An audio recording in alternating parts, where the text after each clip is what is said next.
Panther. It just keeps changing. Just go whatever one you want to start with. Hey, everybody, welcome back to Spin Rack. We're here with the boys, PD and Cal. We are talking about Black Adam Post-Mortem. What the hell happened with that movie? Why did it not turn out to be one of the biggest movies of the year? So say what's up, guys. What's up? They're ready to rock. Yeah, he's after you today, Sam.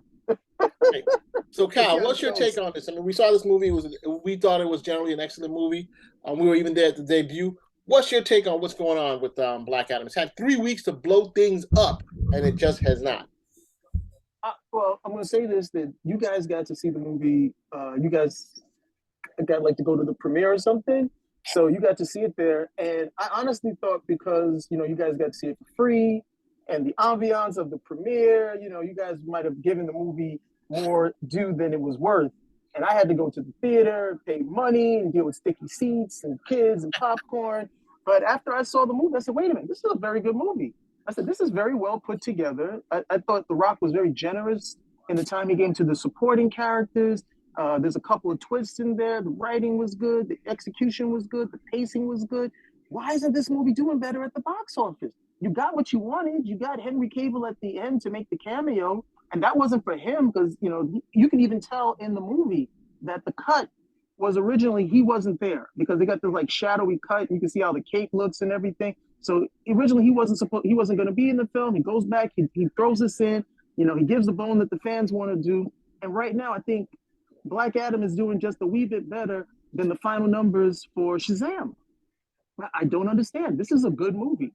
If you haven't seen it, when you see it, I would really challenge you to tell me it's not a good movie. I think it's very good for a debut film, especially for a character that's not, very well known like Black Adam. And, it introduces him, it introduces the Justice Society of America. I could not, I'm getting tongue tied with it because I'm trying to understand what is it about this film that didn't put asses in seats. You made $1 billion with Jason Momoa and Aquaman. Well, does The Rock really need to go to every single Comic-Con and try to drum up, try to drum stuff up, for this movie? He's a bigger star than Jason Momoa. He's known internationally. I just don't get it. I don't understand what it was about the film that did not get the response it should have gotten. I'm not saying it should have been $1 billion film, but for the money that it's made, it's not connecting. There's some synapse missing here. I'd only add the hard part is this is going to be some point later, and it's not Shawshank, but it's going to be one of those things where people watch it and on cable or whatever it is on HBO Max and say, hey, yeah, that was kind of fun. And it's just like there's no real reason looking at it, and it had a little more weight to it with the whole twist that they had in there. Whether in the reshoots they added it, however you make your movie work, that's if it works, it works. The twists work. It was pretty solid, and if you came up with those at the end, if that was always in the plan, more power to you. But whatever they did, it was a solid film. It was fun. They played the tough guy stuff. Even the DC stuff, the slow-mo, all that stuff was working. Like the stuff you see in Watchmen, which I don't think always worked because they kind of like gave you a slow-mo forever. They kind of timed everything right with the fights. And it had some heart to it. That's the other part in the movie where you see the character and then you're looking and it was a mystery just staring right at your face and saying, hey, figure this out. And you're just looking at, oh, this is just straightforward action.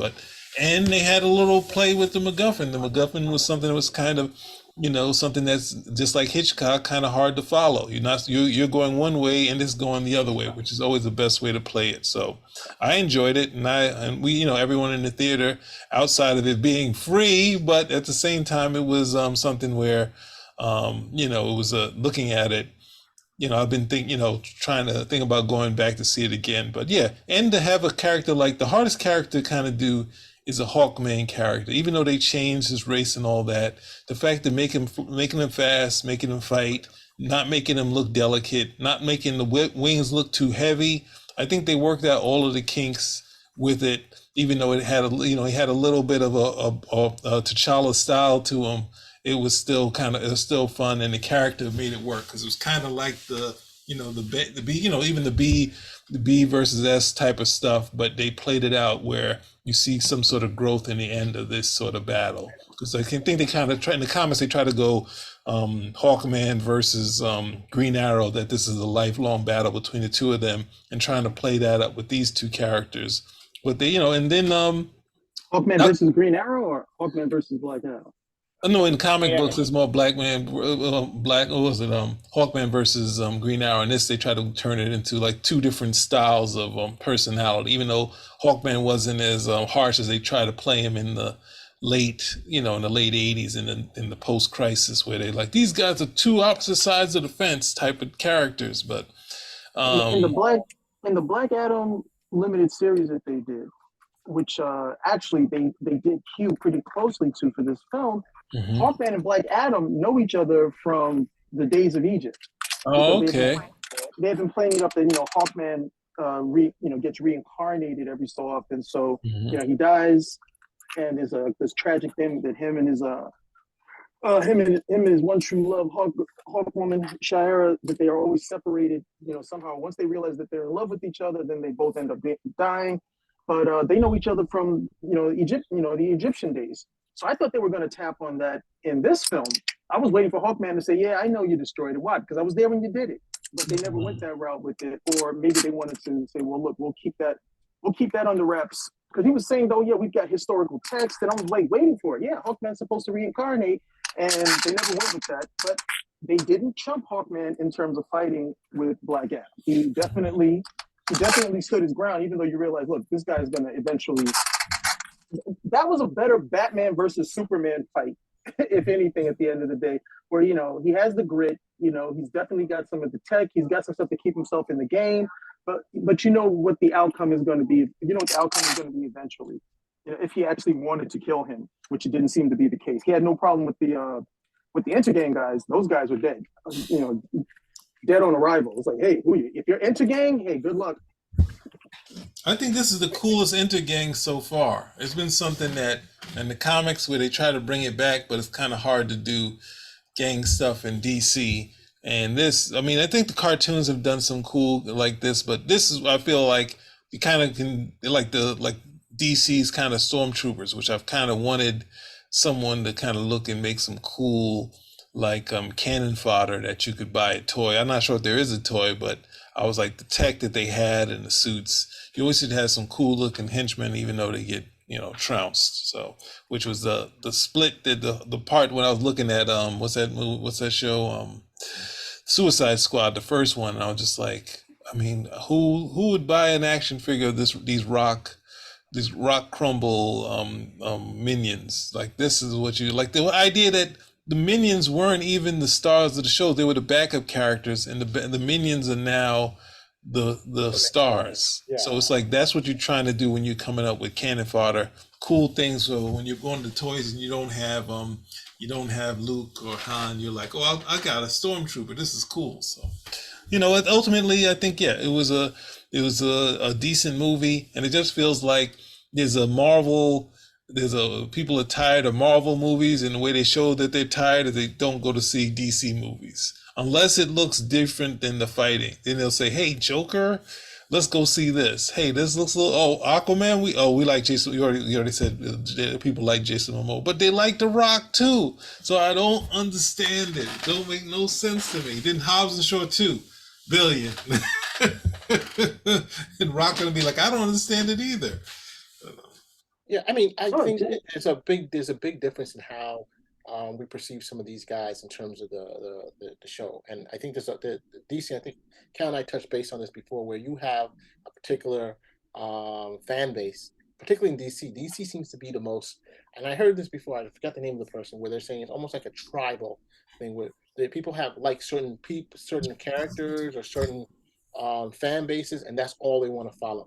And no, Rock has his own fan base, and the question is, was those DC people that he brought in, or was it basically, you know, just a Rock fan base that came in to see his movie? And that's going to be something interesting to see, because if he wasn't able to transcend bringing regular superhero fans to come and see it, then that's something there. And like you just said, it may also be like the Marvel people don't want to see it anyways. They don't want to give it a chance. Like, oh, that's not up to Marvel standards. You know, then again, we Sight had uns- Aquaman. Aquaman did very well. it just doesn't make any sense though, because if you want to play the Marvel argument, then automatically it hits a wall with Aquaman.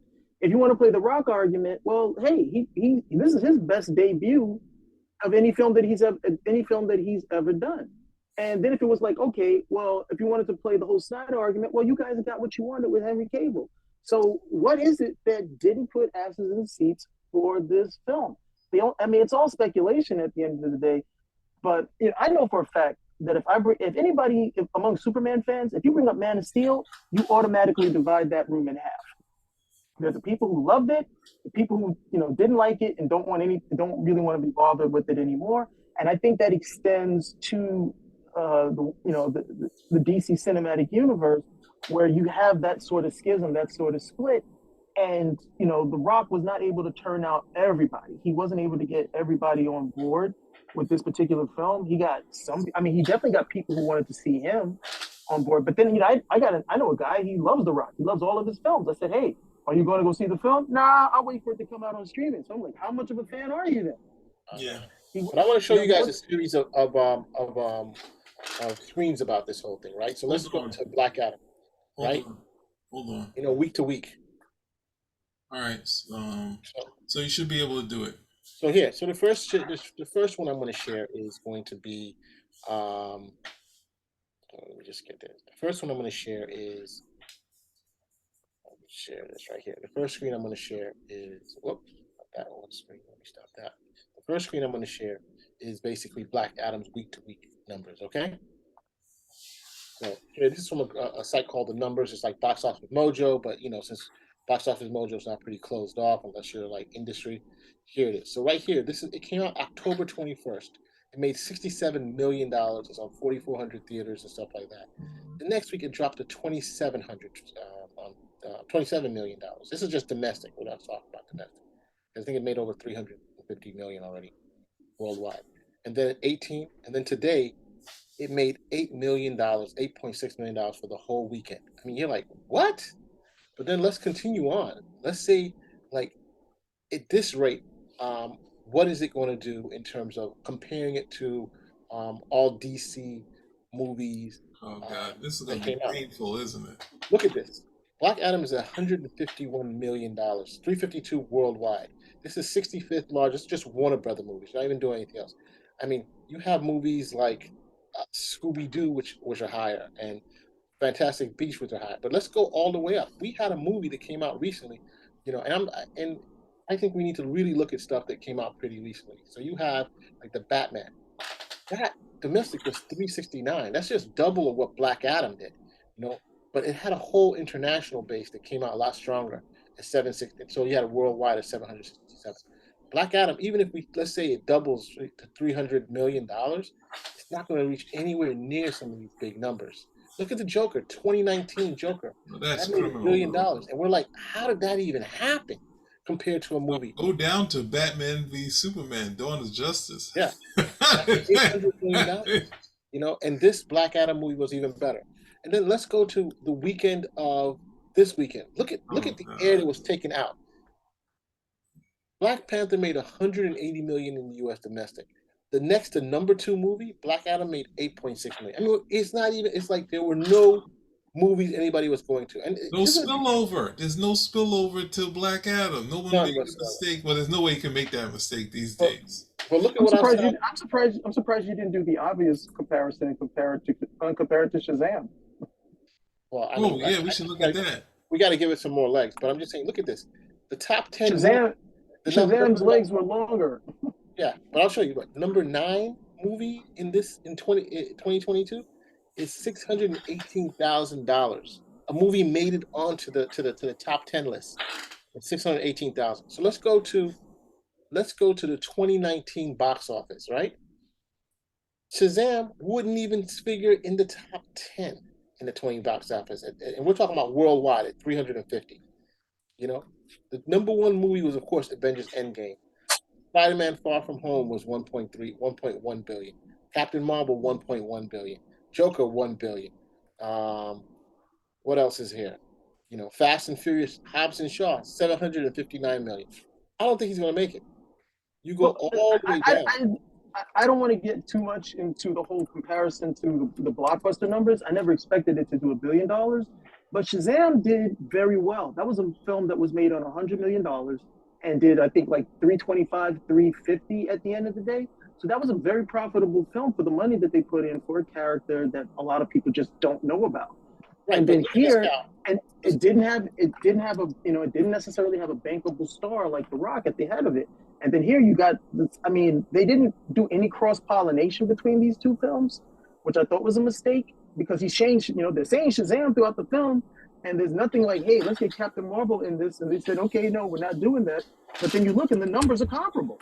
Well, that's the hard part that Shazam is gonna it's gonna end up. The Black Adam's gonna be the same It's as gonna be more. Shazam. Look at the number. Shazam right here it's 25. It made 365 million worldwide, right?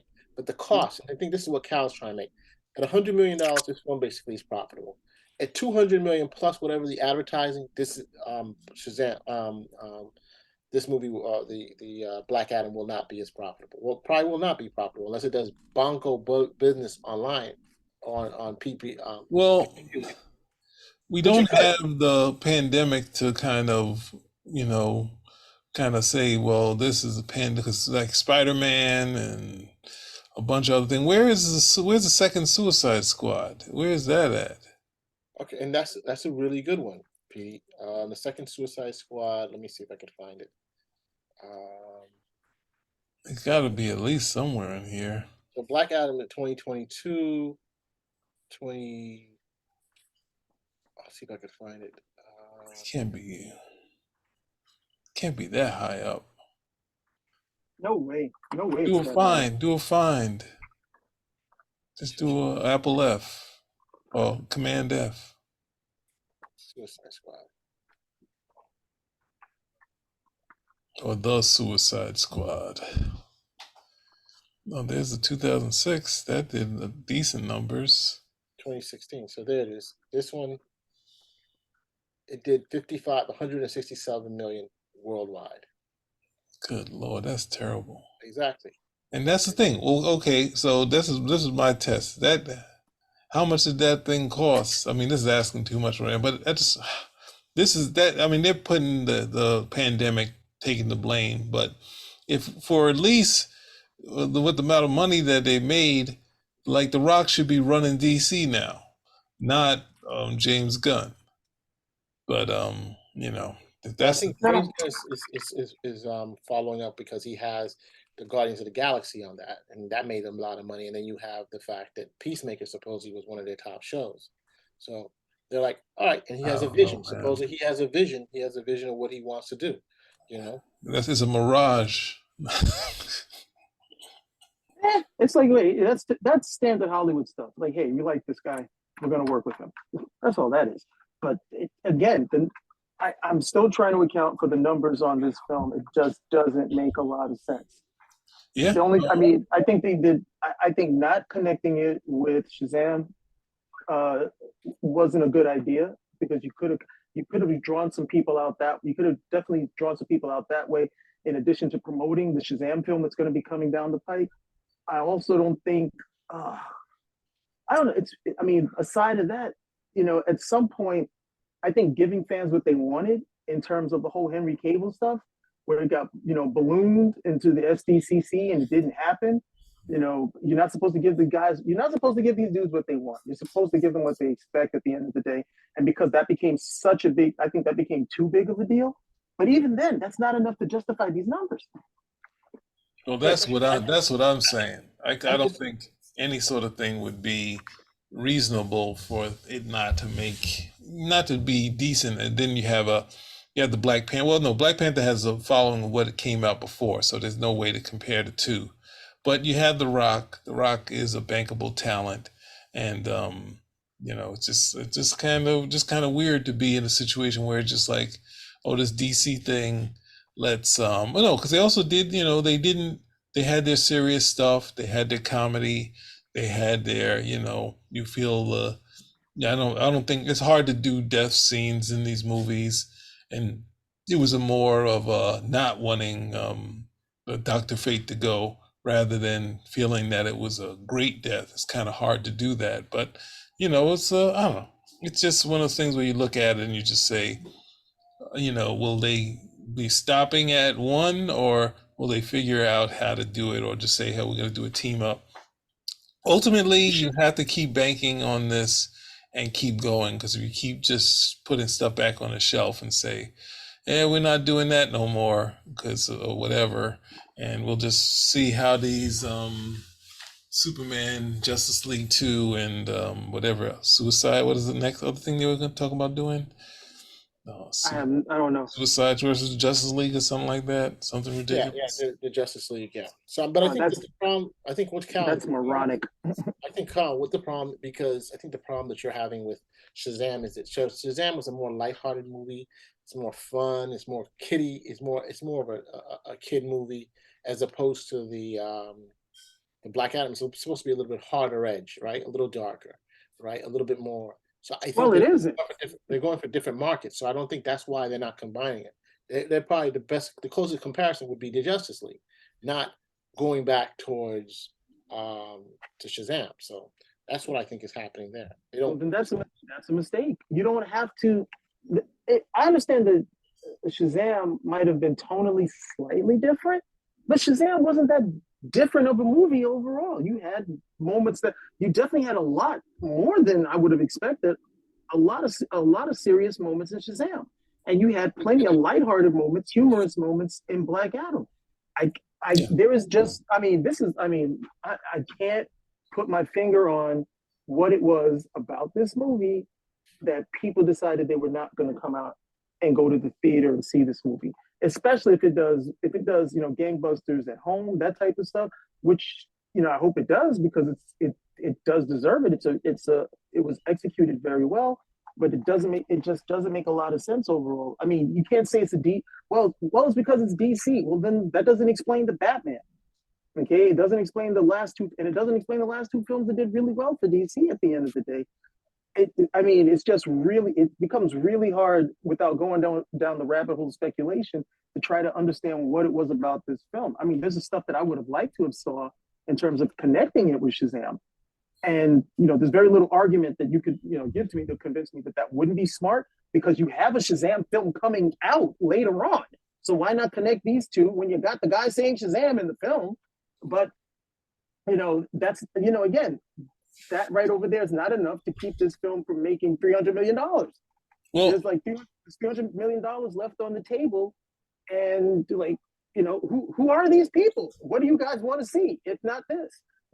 I would say, I was trying to think of movies, and the easiest one to say is like The Long Kiss Goodnight, which I can see a lot of other people kind of taking from, to at least Captain Marvel, taking the framework for that and making it a movie. But it's one of those movies that you watch on video and you're like, "Whoa, wow!" We're back, or DVD back in the day. There's other movies I always go to for me, but it's whatever your taste is kind of hard to understand. Where you have something which is just a decent or okay movie.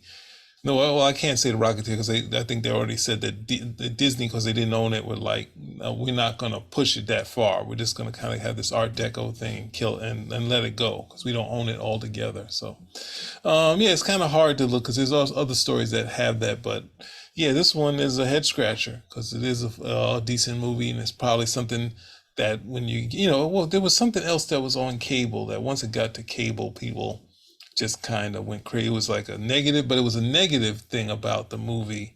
And then when it got to cable, I don't even know. I guess the New Mutants kind of is something where it didn't get the showing in the theaters, and then you saw it on the numbers kind of tick up when it was on cable, and it's like, on Netflix or something like that, and it's just like the numbers ticked up for a little while, and people were like, why is this movie getting up? It's like, well, ultimately it's not really, I watched it again, and for me it was just okay, but it did have something visually that the comic didn't have. They really took Danny Moonstar's power and they did it visually. Like, that's the thing. She just in the comic, she have a little Phantom Menace, sort of what the person fears, and it'd be like the Phantom Menace on the side of her. Whereas this, they really visualized it. But yeah, it's kind of hard to say. This is when you get to that point where you see the successes, and you're like, well, why is this not this? And then you have stuff like Howard the Duck was one I always go to, where George Lucas, optioned it for a sequel, but he had to know that he had a bomb on his hands, but he just expected people to go in because he had, this is George Lucas's next thing, even though he didn't direct, produce. So, Yeah. So what are we doing? We closing this one off, or you Yeah. got Anything some- else you got to say, Cal? Can we wrap it up? No, you can just hear the sound of me scratching my head, trying to sort it out. Look, I think it's a good enough movie for there to be a sequel.